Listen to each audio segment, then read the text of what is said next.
Bisan pa man sa mga hagit nga gitubang gihulagway sa DepEd nga nagmalampuson ang pagbukas sa school year dinhi sa Central Visayas. Moabot usab sa 26 ka mga eskwelahan sa riyon ang nanirado gumikan sa epekto sa coronavirus disease. Adunay live report si Nico Sirino. Nico?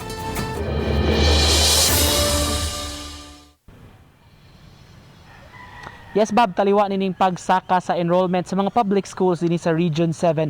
Natala sab ang problema sa pipila ka mga private schools nga napugos na lang pagsuspenso sa ilang operasyon karon nga school year. Malampuson sa kinatibuk-an ang pagsugod sa school year.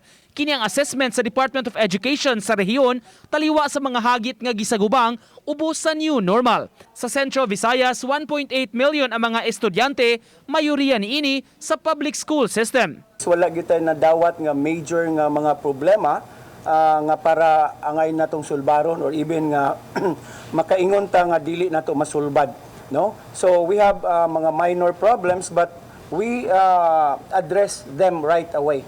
Samtang gipahibaw sa DepEd, dinhi sa rehiyon, may 25 ka mga private schools ang temporaryo nga manira epekto sa pandemya. Samtang usa ang permanente nga takupan. Once de-opted, like for example, kaning mo permanent closed na gyud sila, so ato gyud nang gi-emphasize ato ang administrator sa school to forward the records of the learners to the division office. Sa issue sa mga modules, gipasalig sa ahensya, doon na sila'y budget alang sa reproduction ini.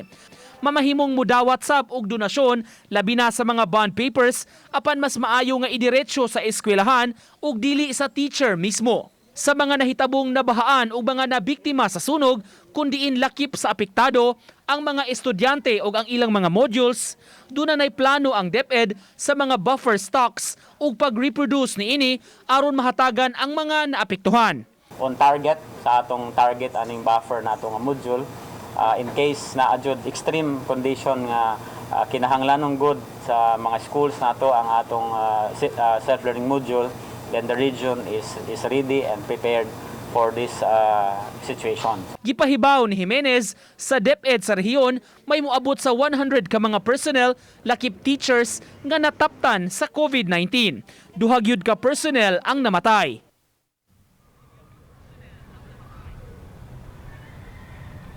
Gipasalig sa DepEd, Bob, nga main ang kondisyon ni atong mga natakbuyan sa COVID-19 samtang matod nila hapsay na ang tanan ng mga health protocols nga gipatuman sa mga eskwelahan aron maprotektahan ang parehong mga magtutudlo ug ang mga ginikanan labi na sa atul sa ilang pag-claim unya sa mga self-learning modules diha sa mga eskwelahan. Bob? Daghang salamat Nico Sirino sa imong live report.